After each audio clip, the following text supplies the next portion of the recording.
Here is Unit 13, Effective Logistics Management Challenges. അതിന്റെ objectives നോക്കാം. Identify challenges in logistics management. Logistics മാനേജ്മെന്റിലെ challenges identify ചെയ്യുക. Understand business process planning and work force management.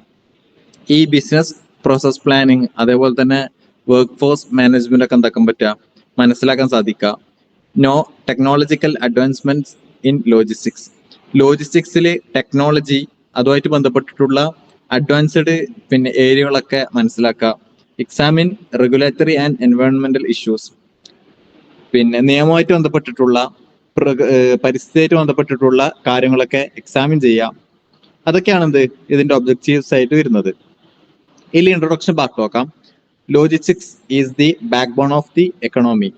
എക്കണോമിയിലെ backbone ആണ് logistics എന്ന് പറയുന്നത്. Increasing complexity due to e-commerce growth, customer expectations and technological changes. അതായത് e-commerce growth അതേപോലെ തന്നെ കസ്റ്റമറുടെ expectations ഒക്കെ വളർന്നുകൊണ്ടിരിക്കുകയാണ്. അവരുടെ പ്രതീക്ഷകൾ സെലക്റ്റീവായിട്ട് അവരുടെ ആഗ്രഹങ്ങളും നീഡ്സും പർപ്പസും ഒക്കെ വളർന്നുകൊണ്ടിരിക്കുകയാണ്. അപ്പോൾ അത് കാരണം അതേപോലെ തന്നെ ടെക്നോളജിക്കൽ ചേഞ്ചസ്, ഈ സാങ്കേതിക വിദ്യയിലും മറ്റൊക്കെ ഉണ്ടാകുന്ന മാറ്റങ്ങൾ, ഇതൊക്കെ കാരണം എന്താക്കുന്നുണ്ട്, ഈ ലോജിസ്റ്റിക്സിൽ എന്താക്കുന്നുണ്ട്, കോംപ്ലക്സിറ്റി ഇൻക്രീസ് ആവുന്നുണ്ട്, വർദ്ധിക്കുന്നുണ്ട്. Logistics management has become specialised and highly competitive. ഈ ലോജിസ്റ്റിക്സ് മാനേജ്മെന്റ് എന്തായിട്ടുണ്ട്, സ്പെഷ്യലൈസ്ഡ് ആയിട്ടുണ്ട്. മുമ്പ് എന്തായിരുന്നു, ഒരൊറ്റ ബ്രോഡായിട്ട് ജനറൽ ആയിട്ട് ഒരു ഡൊമൈൻ ആയിരുന്നുവെങ്കിൽ ഇപ്പൊ എന്താണ്, സ്പെഷ്യലൈസ്ഡ് ആയിട്ട് പർട്ടിക്കുലർ ആയിട്ട് ഒന്ന് ഹൈലി കോമ്പറ്റീറ്റീവ് ആയിട്ടുള്ള ഒരു ഫീൽഡായിട്ട് ഒരു ഏരിയ ആയിട്ട് എന്തായിട്ടുണ്ട്, മാറിയിട്ടുണ്ട്. Industry faces operational pressure, regulatory pressure and technological disruption. ഈ ഇൻഡസ്ട്രി, ഈ വ്യവസായ മേഖല എന്താക്കുന്നുണ്ട്, ഓപ്പറേഷണൽ പ്രഷർ എന്താകുന്നുണ്ട്, ഫേസ് ചെയ്യുന്നുണ്ട്. അതേപോലെ തന്നെ റെഗുലേറ്ററി പ്രഷർ എന്ന് പറഞ്ഞാൽ എന്താണ്, നിയമവുമായിട്ട് ബന്ധപ്പെട്ടുള്ള വല്ലാതെയുള്ള പ്രഷർ ഫേസ് ചെയ്യുന്നുണ്ട്. ടെക്നോളജിക്കൽ ഡിസ്ട്രപ്ഷൻ, ടെക്നോളജി ആയിട്ട് ബന്ധപ്പെട്ടിട്ടുള്ള ഡിസ്ട്രപ്ഷൻസ്, തടസ്സങ്ങളും കാര്യങ്ങളൊക്കെ എന്താക്കുന്നുണ്ട്, നേരിടുന്നുണ്ട്. അതൊക്കെയാണ് ഇതിന്റെ ഇൻട്രൊഡക്ഷൻ പാർട്ടിൽ പറയുന്നുണ്ട്. നെക്സ്റ്റ് സൈഡിൽ എന്താണ് challenges to effective logistics management. ഈ എഫക്റ്റീവ് ആയിട്ടുള്ള ലോജിസ്റ്റിക്സ് മാനേജ്മെന്റിന്റെ ചലഞ്ചസ് എന്താണ്, കീ സ്ട്രാറ്റജിക് ചലഞ്ചസ് എന്തൊക്കെയാ നോക്കാം.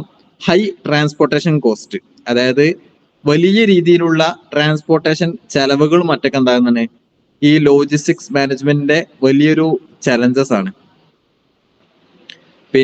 പിന്നെന്താണ് വരുന്നത്, longer supply chain.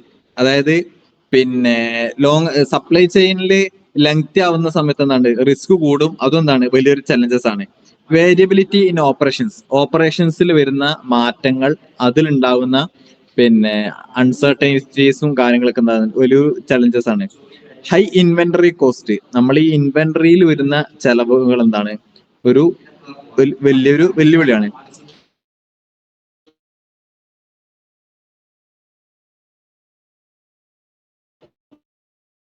Organise alignment ഒരു ഏരിയ, അതായത് ആന്തരികമായിട്ട് ഒരു ഫേമിനുള്ളിൽ അല്ലെങ്കിൽ ഒരു ഏജൻസി അല്ലെങ്കിൽ ഒരു ഓർഗനൈസേഷൻ, അതിൻ്റെ ഉള്ളിൽ ഇന്റേണൽ ആയിട്ടുള്ള അലൈൻമെന്റ് പ്രോസസ് ഉണ്ട്. അതാണ് ഓർഗനൈസേഷണൽ ചലഞ്ചസ് പെടുന്ന ഒന്നാമത്തത്. രണ്ടാമത്തതാണ് എക്സ്റ്റേണൽ കൊളാബറേഷൻ വിത്ത് പാർട്ട്നേഴ്സുമായിട്ടുള്ള കൊളാബറേഷൻ, അതിലുണ്ടാവുന്ന വെല്ലുവിളികൾ. കോസ്റ്റ് മാനേജ്മെന്റ് ഫോർ പ്രോഫിറ്റബിലിറ്റി, ലാഭം ഉണ്ടാകാൻ വേണ്ടിയിട്ട് ചെലവ് ചുരുക്കാനാണല്ലോ ലാഭം ഉണ്ടാവുക. അപ്പോൾ ലാഭമായിട്ട് ബന്ധപ്പെട്ടിട്ടുണ്ടാവുന്ന കോസ്റ്റ് മാനേജ്മെന്റ്, ചെലവ് ചുരുക്കുക അല്ലെങ്കിൽ ചെലവ് നിയന്ത്രിക്കുക. വർക്ക് ഫോഴ്സ് അവൈലബിലിറ്റി ഇഷ്യൂസ്, അതായത് നമുക്ക് എന്ത് വേണം, വർക്ക് ഫോഴ്സ് അവൈലബിലിറ്റി ഉണ്ടാവണം. അതാണ് ഒരു better high quality logistics service എന്ന് പറയുന്നത്. അപ്പോ വർക്ക് ഫോഴ്സിന്റെ അല്ലെങ്കിൽ തൊഴിലാളികളെ അതുമായിട്ട് ബന്ധപ്പെട്ട എല്ലാ കാര്യങ്ങളും, ഈ ഒരു വർക്ക് ഫോഴ്സിന്റെ ലഭ്യത എന്താണ് വലിയൊരു മാറ്ററാണ്. അപ്പൊ അതിൽ ഇഷ്യൂസ് എന്താണ്, ഈ ഓർഗനൈസേഷണൽ ചലഞ്ചസിൽ പെടുന്നതാണ്. ഇനി മേജർ ത്രെറ്റ് ഏരിയാസ് എന്തൊക്കെയാണെന്ന് നോക്കാം. എഫിഷ്യന്റ് ട്രാൻസ്പോർട്ടേഷൻ എന്താക്കുക, കാര്യക്ഷമമാക്കുക, എഫിഷ്യന്റ് ആക്കുക. കസ്റ്റമർ മാനേജ്മെന്റ്, എല്ലാവർക്കും ഫെമിലിയർ ആയിട്ടുള്ള കസ്റ്റമറുടെ ഡീൽ ചെയ്യുന്ന മാനേജ്മെന്റായിട്ട് ബന്ധപ്പെട്ട്. ബിസിനസ് പ്രോസസ് പ്ലാനിങ്, ബിസിനസ്സിലെ നടപടിയും കാര്യങ്ങളൊക്കെ കൃത്യമായിട്ട് പ്ലാൻ ചെയ്യുന്ന ഒരു ഏരിയ. സപ്ലൈ ചെയിൻ വിസിബിലിറ്റി, സപ്ലൈ ചെയിനിൽ എന്താക്കാം വിസിബിലിറ്റി ആയിട്ട് ബന്ധപ്പെട്ടുള്ള കാര്യങ്ങൾ. വർക്ക് ഫോഴ്സ് മാനേജ്മെന്റ് നേരത്തെ പറഞ്ഞത് തന്നെയാണ്. ടെക്നോളജിക്കൽ ഡെവലപ്മെന്റ്, അതായത് ടെക്നോളജിയിൽ നിരന്തരം അഡ്വാൻസ്ഡ് സിസ്റ്റങ്ങൾ വരുന്നുണ്ട്, പുതിയ ഇന്നോവേഷൻസ് വരുന്നുണ്ട്, അപ്പൊ അതുമായിട്ട് ബന്ധപ്പെട്ട കാര്യങ്ങൾ. റെഗുലേറ്ററി കോംപ്ലയൻസ്, അതായത് പിന്നെ റൂൾസ് ആൻഡ് റെഗുലേഷൻസും കാര്യങ്ങളൊക്കെ ഉണ്ടാവും, അതുമായിട്ട് റിലേറ്റഡ് ആയിട്ടുള്ള ഏരിയകൾ. എൻവയോൺമെന്റൽ ഇഷ്യൂസ്, പ്രകൃതിയുമായിട്ട് ബന്ധപ്പെട്ടുള്ള കാര്യങ്ങൾ.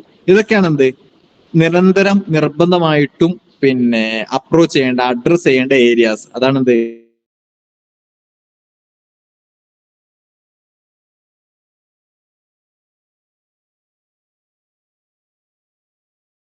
കാര്യക്ഷമമായിട്ടുള്ള ഒരു ട്രാൻസ്പോർട്ടേഷൻ. അതിന്റെ ഇമ്പോർട്ടൻസ് നോക്കാം. അക്കൗണ്ട്സ് ഫോർ 30%, അതായത് ഈ ലോജിസ്റ്റിക്സിൽ 30% ചെലവ് വരുന്ന എവിടെയാണ്? ഈ ട്രാൻസ്പോർട്ടേഷനുമായിട്ട് ബന്ധപ്പെട്ടിട്ടാണ്. അപ്പൊ ഈ പ്രോഫിറ്റുമായിട്ട് ബന്ധപ്പെട്ടിട്ട് ചെലവ് അല്ലെങ്കിൽ ലാഭമായിട്ട് ബന്ധപ്പെട്ടിട്ട് ഈ ട്രാൻസ്പോർട്ടേഷൻ എന്നുണ്ട് വലിയ റോൾ ഉണ്ട്, ഒരു കീ എലമെന്റ് ആണ് ഇത്. ചലഞ്ചസ്, ഇതിന്റെ പിന്നെ ഈ ട്രാൻസ്പോർട്ടേഷനായിട്ട് ബന്ധപ്പെട്ടുള്ള ചലഞ്ചസ് എന്തൊക്കെയാണ്? ഒന്ന്, റൈസിങ് ഫ്യൂൽ പ്രൈസസ്, നമ്മൾ ഈ പിന്നെ ഇന്ധനത്തിന് എണ്ണക്കും മറ്റൊക്കെ എന്താകുന്നുണ്ട്, വലിയ രീതിയിൽ വില വർദ്ധിക്കുന്നുണ്ട്. പിന്നെന്താണ്? Difficulty in negotiating freight rates, അതായത് ചരക്കുമായിട്ട് ബന്ധപ്പെട്ടിട്ട് പിന്നെ പണം വരുന്നുണ്ട്. ഫ്രൈറ്റ് റേറ്റ്സ് പറഞ്ഞാല് ചരക്കുമായിട്ട് ബന്ധപ്പെട്ടിട്ടുണ്ടാവുന്ന പിന്നെ വില അല്ലെങ്കിൽ അതുമായിട്ട് ബന്ധപ്പെട്ടിട്ടുണ്ടാകുന്ന പണം. അപ്പൊ ഈ റേറ്റുമായിട്ട് ബന്ധപ്പെട്ടിട്ട് നെഗോഷിയേറ്റ് ചെയ്യുമ്പോൾ വലിയ ഡിഫിക്കൽറ്റി ഫേസ് ചെയ്യുന്നുണ്ട്. കാരണം എന്താണ്? പിന്നെ ചരക്കുമായിട്ട് ബന്ധപ്പെട്ടിട്ടുണ്ടാവുന്ന നെഗോഷിയേഷനിൽ ഡിഫിക്കൽറ്റി ഫേസ് ചെയ്യാൻ കാരണം പല കാരണങ്ങളുണ്ട്. അതിൽപ്പെട്ടാണ് എന്ത് നമ്മളെ തൊട്ട് മുകളിൽ പറഞ്ഞ പിന്നെ റൈസിങ് ഫ്യൂൽ പ്രൈസ് എന്ന് പറയുന്ന മറ്റൊരു പോയിന്റ്. കാരിയർ ഡിപ്പെൻഡൻസി റിസ്ക്, അതായത് കാരിയറായിട്ട് ബന്ധപ്പെട്ടിട്ടുണ്ടാവുന്ന റിസ്ക് എലമെന്റ്സ്. അത് തേർഡ് പാർട്ടി ആവാം അല്ലെങ്കിൽ സെക്കൻഡ് പാർട്ടി ആവാം, എന്തോ ആവട്ടെ, കാരിയറായിട്ട് ബന്ധപ്പെട്ടിട്ടുണ്ടാവുന്ന risk elements. Shipment consultation delays, അതായത് ഷിപ്മെന്റ് കൺസോൾട്ടേഷൻ എന്ന് പറഞ്ഞാല് നമ്മൾ ഫസ്റ്റ് പാർട്ടിലൊക്കെ പറഞ്ഞിട്ടുണ്ട് എന്ത് ബൾക്കായിട്ട് ലോജിസ്റ്റിക്സിൽ ബൾക്ക് എലമെന്റിന് ബൾക്കായിട്ട് കാര്യങ്ങൾ ഡീൽ ചെയ്യുമ്പോൾ ട്രാൻസ്പോർട്ടേഷനിലാവട്ടെ, ഷിപ്മെന്റിലാവട്ടെ, എന്തിലും ആവട്ടെ, ഡിസ്പാച്ചിലാവട്ടെ, ഇതിലൊക്കെ ഡെലിവറിങ്ങിലും ഒക്കെ ആയിട്ട് ഈ ബൾക്കായിട്ട് കാര്യങ്ങൾ ചെയ്യുന്നതിൽ എന്തുണ്ട്? കോസ്റ്റ് എഫക്റ്റീവ് ആണ്, അതായത് less cost but more profit എന്നുള്ളൊരു പിന്നെ റൂട്ട് കോസ് അവിടെ ഉണ്ട്. അപ്പൊ ഈ ഷിപ്മെന്റ് കൺസോൾട്ടേഷൻ ഡിലേസ് എന്ന് പറയുന്നത് എന്താണ്? കൂടുതൽ അങ്ങനെ ചെയ്യുന്ന സമയത്ത് പ്രൊഫിറ്റും കാര്യങ്ങളൊക്കെ വർദ്ധിക്കും, അല്ലെങ്കിൽ പിന്നെ കോസ്റ്റും കാര്യങ്ങളൊക്കെ കുറയും, പക്ഷെ എന്ത് വരും? ഡിലേ വരും. റൂട്ട് ഒപ്റ്റിമൈസേഷൻ നീഡ്സ്, അതായത് ഒപ്റ്റിമൈസേഷൻ നീഡ്സ് എന്ന് പറയുന്നത് നമ്മളിപ്പോ പിന്നെ റൂട്ട് മാപ്പ് അല്ലെങ്കിൽ കൃത്യമായിട്ട് പിന്നെ ഒപ്റ്റിമൈസ്ഡ് ആയിട്ട് ഓരോ ഏരിയകളിലേക്കും ഉണ്ടാവുന്ന ആവശ്യങ്ങൾക്ക് അനുസരിച്ചിട്ട് നമ്മൾ എന്ത് ചെയ്യും? കാര്യങ്ങൾ ചെയ്യും. അവിടെ ഉണ്ടാവുന്ന ചലഞ്ചസ്. ഫ്യൂൽ കോസ്റ്റ് മാനേജ്മെന്റ് നമ്മൾ ആദ്യം പറഞ്ഞതാണ് എന്ത്? ഫ്യൂൽ കോസ്റ്റുമായിട്ട് ബന്ധപ്പെട്ടിട്ടുള്ള പിന്നെ മാനേജ്മെന്റ്. ഇതൊക്കെയാണ് എന്ത് ട്രാൻസ്പോർട്ടേഷനിൽ വരുന്ന major challenges. Customers expect real time tracking, transparency and fast delivery. എപ്പോഴും കൺസ്യൂമേഴ്സ് എന്താണ് എക്സ്പെക്ട് ചെയ്യുന്നത്? റിയൽ ടൈം ട്രാക്കിംഗ്, കൃത്യമായിട്ട് അപ് ടു ഡേറ്റ് ആയിട്ട് എവിടെ പിന്നെ ഡെലിവറി ആയിട്ട് ബന്ധപ്പെട്ട് സർവീസുമായിട്ട് ബന്ധപ്പെട്ടിട്ടുള്ള അപ് ടു ഡേറ്റ് ആയിട്ടുള്ള പിന്നെ ഇൻഫോ അല്ലെങ്കിൽ റിയൽ ടൈം ട്രാക്കിംഗ് എന്താക്കുന്നുണ്ട്? കസ്റ്റമേഴ്സ് എക്സ്പെക്ട് ചെയ്യുന്നുണ്ട്, അവർ പ്രതീക്ഷിക്കുന്നുണ്ട്, കൃത്യമായിട്ട് അറിയണമെന്നുള്ളത്. ട്രാൻസ്പെറൻസി, സുതാര്യത, കൃത്യമായിട്ട് ഒരു മറയുമില്ലാതെ പ്രോപ്പർ ആയിട്ട് അറിയാനുള്ള ഒരു സാധ്യത. ആൻഡ് ഫാസ്റ്റ് ഡെലിവറി, ഫാസ്റ്റ് ആയിട്ട് ഡെലിവറി സാധ്യമാവാം. ഇതൊക്കെ എന്താണ്? കസ്റ്റമർ മാനേജ്മെന്റായിട്ട് ബന്ധപ്പെട്ടിട്ട് കസ്റ്റമർ എക്സ്പെക്ട് ചെയ്യുന്ന പ്രധാനപ്പെട്ട കാര്യങ്ങളാണ്. ഇത് പ്രധാനപ്പെട്ട കീ ഏരിയാസ് എന്തൊക്കെയാ നോക്കാം. ഒന്ന്, കസ്റ്റമർ സർവീസ് എൻഹാൻസ്മെന്റ്, അതായത് കസ്റ്റമർക്ക് കൊടുക്കുന്ന സർവീസ് എന്താക്കുക? എൻഹാൻസ് ചെയ്യുക, അഡ്വാൻസ് ചെയ്യുക, വർദ്ധിപ്പിക്കുക, അല്ലെ കാര്യക്ഷമമാക്കുക, ക്വാളിറ്റി വർദ്ധിപ്പിക്കാൻ അർത്ഥം. റിയൽ ടൈം അപ്ഡേറ്റ്സ്, നമ്മൾ നേരത്തെ പറഞ്ഞിട്ടുണ്ട് റിയൽ ടൈം ട്രാക്കിംഗ് എന്നൊക്കെ പറഞ്ഞ പോലെ റിയൽ ടൈം അപ്ഡേറ്റ്സ് കൃത്യമായിട്ട് അപ്ഡേറ്റ് ചെയ്യാന്നുള്ളത് കസ്റ്റമർ അടുത്ത്. റിവേഴ്സ് ലോജിസ്റ്റിക്സ്, അതായത് പിന്നെ നമ്മൾ ഫസ്റ്റ് എൻവയോൺമെന്റ് ആയിട്ട് ബന്ധപ്പെട്ടിട്ടുള്ള ഏരിയകളിലൊക്കെ പിന്നെ നിരന്തരം പറഞ്ഞൊരു വിഷയം എന്നത് റിട്ടേൺസ് ആൻഡ് റീസൈക്ലിംഗ്, അതായത് റിവേഴ്സ് ലോജിസ്റ്റിക്സിൽ പിന്നെ കോസ്റ്റ് എഫക്റ്റീവ് ആയിട്ട് ചെയ്യാൻ എൻവയോൺമെന്റ് ആയിട്ട് ബന്ധപ്പെട്ടിട്ട് ഒരു എൻവയോൺമെന്റൽ റെസ്പോൺസിബിലിറ്റി ഉണ്ടാവുക. അങ്ങനെ പല ഏരിയകളിലും കൺസിഡർ ചെയ്യുന്ന സമയത്ത് റിട്ടേൺസ് ആൻഡ് റീസൈക്ലിംഗ് വലിയൊരു റോൾ ഉണ്ട്. റിട്ടേൺസ് എന്നാണ് സാധനങ്ങൾ വീണ്ടും എന്താക്കുക? ലോജിസ്റ്റിക്സിലേക്ക്, റിവേഴ്സ് ലോജിസ്റ്റിക്സിലേക്ക് എത്താന്നുള്ളതാണ്. റീസൈക്ലിംഗ് എന്നാണ് വീണ്ടും അത് റീസൈക്കിൾ ചെയ്തിട്ട് യൂസ് ചെയ്യാന്നുള്ള യൂട്ടിലിറ്റി വർദ്ധിപ്പിക്കാന്നുള്ളതാണ്. Business process planning includes procurement, storage, transportation, delivery. Procurement, സാധനം സൂക്ഷിച്ചു വെക്കാം, ആ സാധനത്തിന്റെ ട്രാൻസ്പോർട്ടേഷൻ, അതിന്റെ ഡെലിവറി, ഇതൊക്കെ എന്താക്കുന്നുണ്ട് ബിസിനസ് പ്രോസസ് പ്ലാനിങ്ങിൽ വരുന്നുണ്ട്. Focus on efficiency and cost minimisation. Efficiency, കാര്യക്ഷമത, അതിന്റെ ഒരു ക്വാളിറ്റി വർദ്ധിപ്പിക്കുക, എൻഹാൻസ്മെന്റ് അതുണ്ട്. ആൻഡ് കോസ്റ്റ് മിനിമൈസേഷൻ, ചെലവ് ചുരുക്കുക, ഇതൊക്കെ എന്താണ് ബിസിനസ് പ്രോസസ് പ്ലാനിങ് ഫോക്കസ് ചെയ്യുന്നത്. It includes contingency planning, continuous improvement, personalised services, performance matrix, cycle time, cost, quality. Contingency planning എന്നാണ് കൃത്യമായിട്ടുള്ള ഒരു ഈഗളയിൽ നിന്നുകൊണ്ട് എവിടെ ഏത് രൂപത്തിൽ എങ്ങനെ എന്ത് ചെയ്യണം, ട്രാൻസ്പോർട്ടേഷൻ ആവട്ടെ, ഡെലിവറി ആവട്ടെ, ഡിസ്പാച്ചിങ് ആവട്ടെ, മാനുഫാക്ചർ കളക്ഷൻ ആവട്ടെ, വെയർ ഹൗസിംഗ് ആവട്ടെ, ഇതിലൊക്കെ എന്താവുക കണ്ടിൻജൻസി പ്ലാനിങ് ഉണ്ടാവുക. അതെന്താണ് ബിസിനസ് പ്രോസസ് പ്ലാനിങ്ങിൽ വരുന്നതാണ്.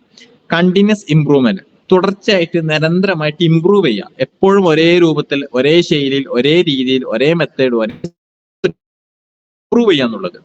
പേഴ്സണലൈസ്ഡ് സർവീസസ്, നമ്മൾ പറയുന്നത് ഫ്ലെക്സിബിൾ ആവുക, അല്ലെങ്കിൽ കസ്റ്റമൈസ്ഡ് ആവുക, പേഴ്സണലൈസ്ഡ് ആവുക, ഇതൊക്കെ എന്താണ് വലിയ രീതിയിലുള്ള സർവീസ് ക്വാളിറ്റി വർദ്ധിപ്പിക്കാനും എൻഹാൻസ് ചെയ്യാനുള്ള വലിയ സാധ്യതകളാണ്. അപ്പൊ പേഴ്സണലൈസ്ഡ് ആയിട്ടുള്ള സർവീസസ് പ്രൊവൈഡ് ചെയ്യാന്നുള്ളതാണ്.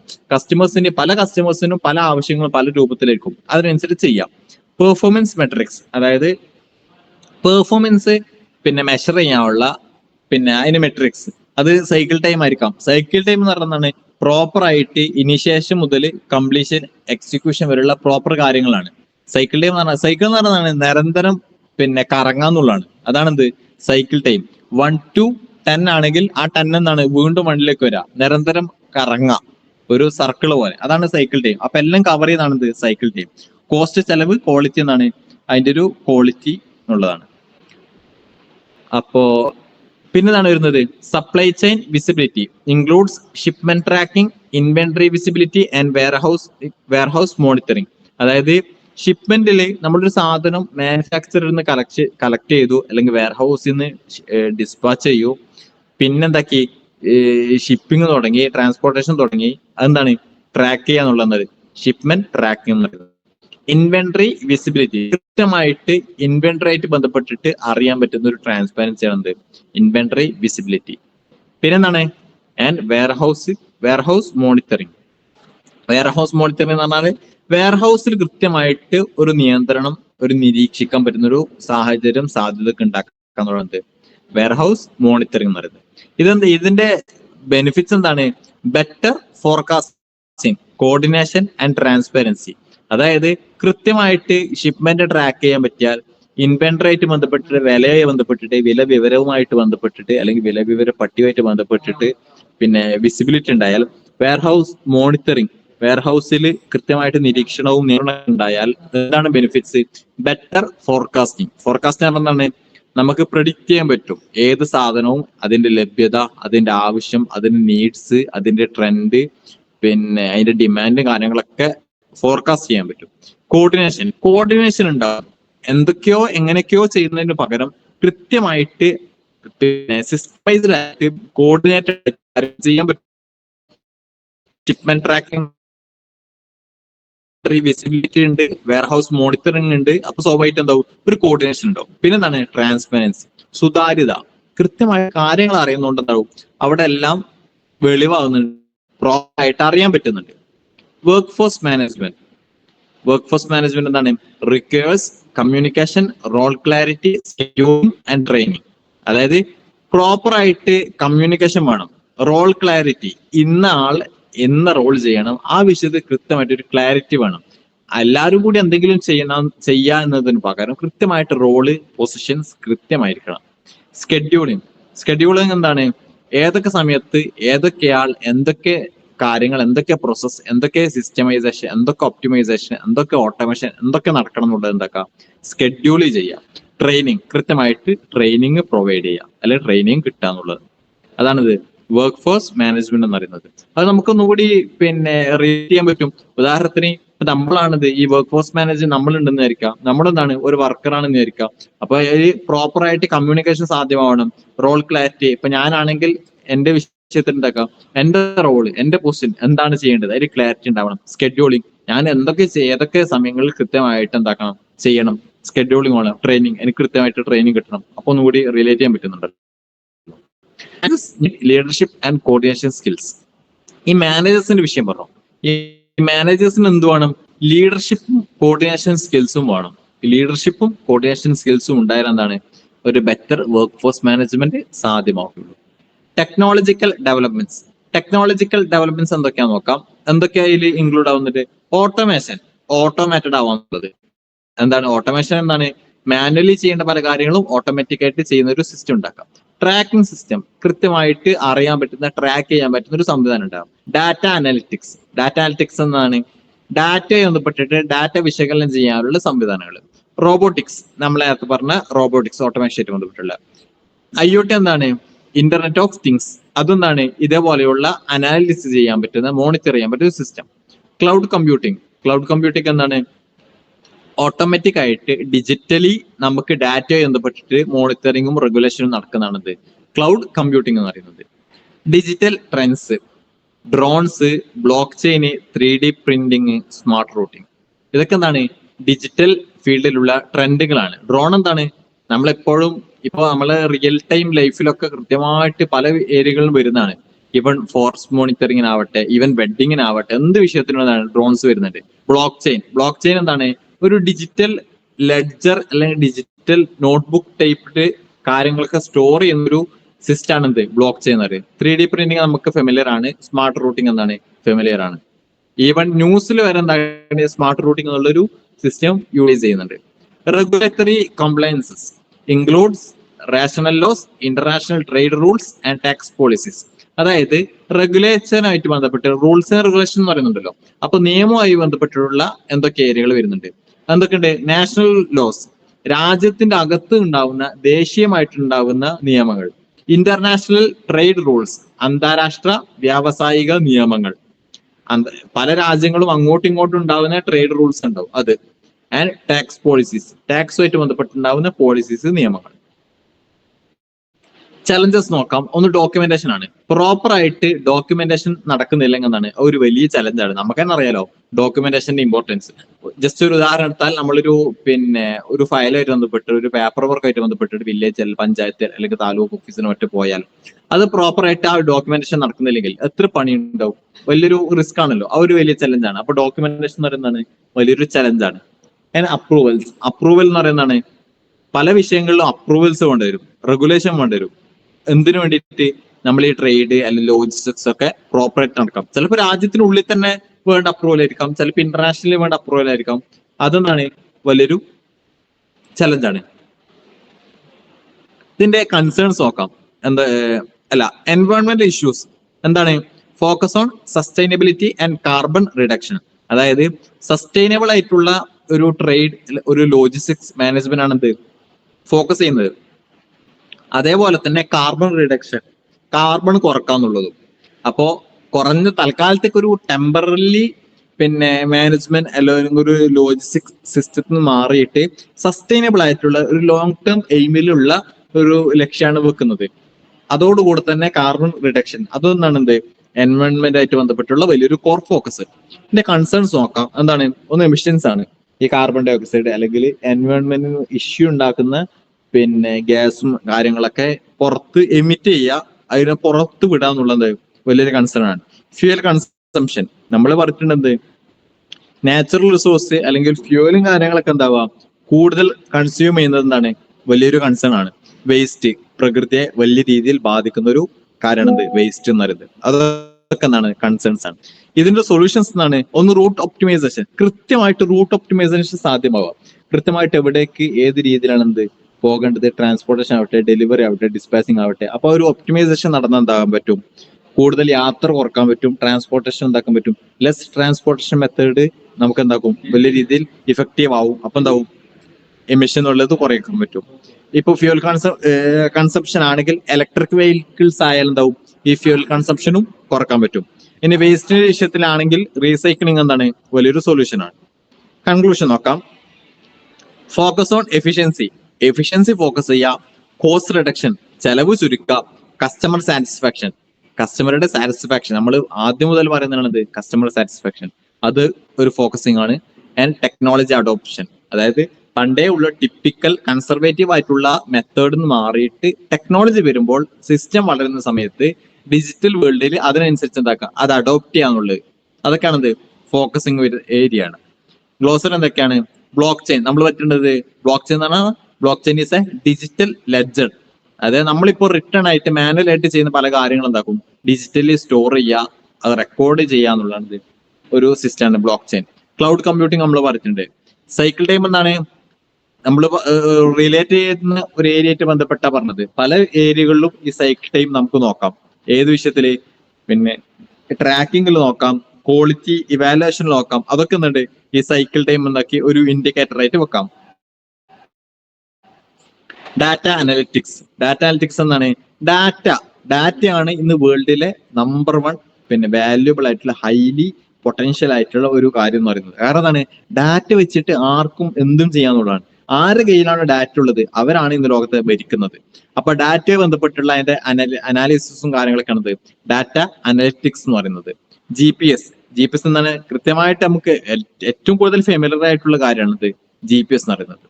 പിന്നെ എന്താണ്? IoT, ഇന്റർനെറ്റ് ഓഫ് തിങ്സ്, അതും എന്താണ് ഇതിലൊരു സിസ്റ്റമൈസേഷൻ ആണ്.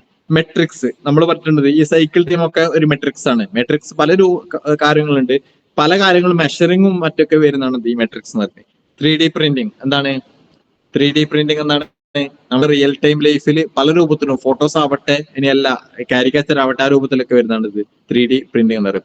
റിയൽ ടൈം ട്രാക്കിംഗ്, കൃത്യമായിട്ട് അപ് ടു ഡേറ്റ് ആയിട്ട് എന്തൊക്കെ ഏതൊക്കെ സമയങ്ങളിൽ പിന്നെ നടക്കുന്നു അത് കൃത്യമായിട്ട് ട്രാക്ക് ചെയ്യാൻ പറ്റുന്നതാണത് റിയൽ ടൈം ട്രാക്കിംഗ് എന്ന് പറയുന്നത്. സോ ഇതാണെന്ത് ഓവറോൾ ഇതിൽ വരുന്നത്. അപ്പൊ എന്താണ് പറയുന്നത് ഇതില്? എഫക്റ്റീവ് ലോജിസ്റ്റിക്സ് മാനേജ്മെന്റിന്റെ ചലഞ്ചസ് ആണ് പറയുന്നത്.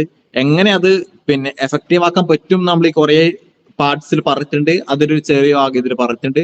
അതോടുകൂടെ തന്നെ ചലഞ്ചസ് എന്തൊക്കെയാണെന്ന് പറഞ്ഞു, ആ ചലഞ്ചസിനെ ഓവർകം ചെയ്യാനുള്ള ചില റെമഡീസ് സൊല്യൂഷൻസ് പറഞ്ഞു.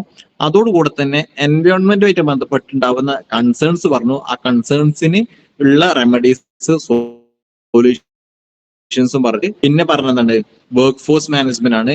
പിന്നെ വർക്ക് ഫോഴ്സ് മാനേജ്മെന്റിൽ എങ്ങനെ എൻഹാൻസ് ചെയ്യാൻ പറ്റും, എങ്ങനെ അതൊരു ബെറ്റർ ക്വാളിറ്റി സിസ്റ്റമൈസേഷൻ സാധ്യമാവും എന്ന് പറഞ്ഞു. പിന്നെ ടെക്നോളജിയിലെ ഡെവലപ്മെന്റ്സ് പറഞ്ഞിട്ടുണ്ട്. ടെക്നോളജിയിലെ ഡെവലപ്മെന്റ്സ് അഡോപ്റ്റ് ചെയ്യാന്നുള്ളതാണ് ലോജിസ്റ്റിക്സിൽ ട്രേഡിലും കാര്യങ്ങളൊക്കെ എന്താണ് വലിയ രീതിയിൽ നിർബന്ധമായിട്ടും ചെയ്യേണ്ട വിഷയങ്ങളാണ്. ആ രൂപത്തിലുള്ള ഇന്നോവേഷൻസും കാര്യങ്ങളൊക്കെ അഡോപ്റ്റ് ചെയ്യാന്ന് പറഞ്ഞു.